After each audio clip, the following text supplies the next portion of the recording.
देख लिया, है ना, शिक्षा देख लिया और उनका जो है बचपन भी देख लिया। लेकिन यहाँ पर एक प्रसंग है उनका भी, रामानंद जी का भी, और इनको मैं कहना चाहता हूँ कि रामानंद का जब वो यंग हो गए तो उनकी जो है शादी एक माधवी नामक सैंडिल्य गोत्र की कन्या से लगी, है ना। माधवी जो है एक सैंडिल्य गोत्र की कन्या थी जिनसे उनका शादी लगा।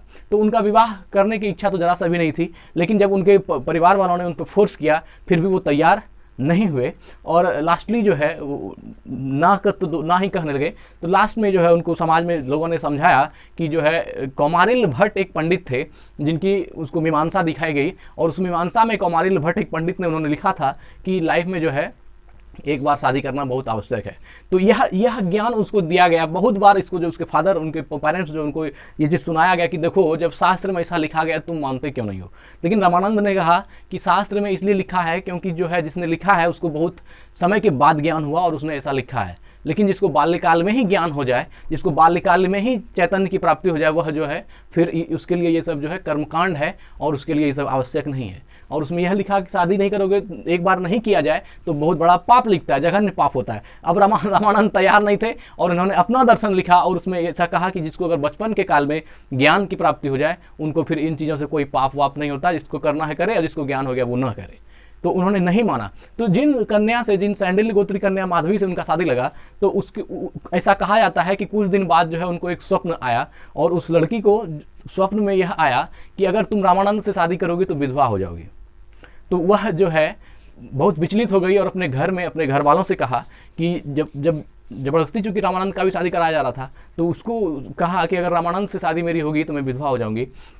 तो यह सुन करके उसके पेरेंट्स तैयार नहीं हुए कि कोई भी तैयार नहीं होगा। फिर बाद में क्या हुआ कि कुछ दिन के बाद की एक घटना है कि उनको सपने में ऐसा आया कि जिस लड़के से तुम्हारा शादी लग रहा है, अगर यदि उसी से तुम ज्ञान की प्राप्ति नहीं करोगी तो जीवन भर तुम भटकती रह जाओगी और कहीं तुम्हारा कोई कल्याण नहीं होगा। यह सोच करके जो है उसने तप करना शुरू कर दिया। वह रामानंद को, मतलब रामानंद से शिक्षा लेने के लिए, उनसे दीक्षा लेने के लिए बहुत ही ज़्यादा प्रेरित हुई। और चूंकि ऐसा कहा जाता है कि वह सिर्फ लौंग खा के रहती थी और तपस्या इतना कठोर किया कि कभी जीवन में कुछ खाया ही नहीं और सिर्फ एक लौंग ही खा करके अपना जीवन यापन किया। तो इससे क्या हुई, उनकी भी ख्याति बढ़ती चली गई और बाद में वह जब सपना ऐसा देखा कि रामानंद से ही दीक्षा लेना है तो वह अपने परिवार के साथ रामानंद के पास आई। लेकिन रामानंद भागे। रामानंद ने कहा कि हमको कोई दीक्षा नहीं देना है, हमको हमको है ही नहीं, हमको कोई ज्ञान है ही नहीं, हम कुछ देना ही नहीं चाहते हैं।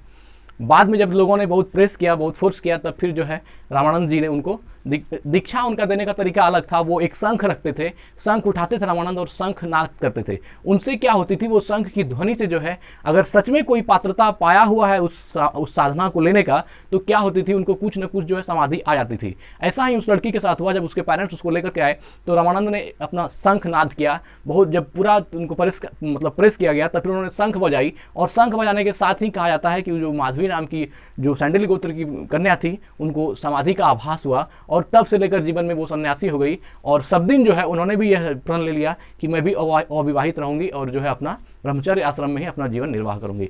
तो ऐसा रामानंद का जो है उनका ऐसा ख्याति था, ऐसा उनमें पावर थी कि सिर्फ शंखनाद से लोग मुग्ध हो जाते थे। यहाँ तक हुआ कि बाद में जब उस लड़की को ऐसा आभास हुआ तो उन्होंने बाकी लोगों को भी बताया। तो बाद में जब इनके माता पिता, उन्हीं से रामानंद के माता पिता भी रामानंद से ही दीक्षा लेने पहुँचे तो रामानंद बहुत शर्मिंदा हुए कि मेरे माँ बाप और हमें क्या दीक्षा दूंगा इनको। लेकिन बाद में कहा जाता है कि उनको भी वैसा ही शंखनाद दिया और उनको भी समाधि की घटना हो गई। तो ऐसा होता है कि जो बहुत पहुँचे हुए लोग होते हैं उनकी जब सानिध्य मिलती है तो कुछ न कुछ असर तो हो ही जाता है। आप रामकृष्ण परमहंस और विवेकानंद का ही देखें, थोड़ा सा जो है उनकी एक नाड़ी पकड़ लेने से विवेकानंद को पूरा दुनिया दी जाता है। तो ये कुछ न कुछ ऐसे लोगों में है जो सच में ज्ञानी हैं, सच में जिनके पास कुछ ज्ञान है, तो आप उसके सानिध्य में जाने से ऐसा कुछ मिलता है। तो यह थी रामानंद की जो है थोड़ा सा प्रसंग। और आगे बढ़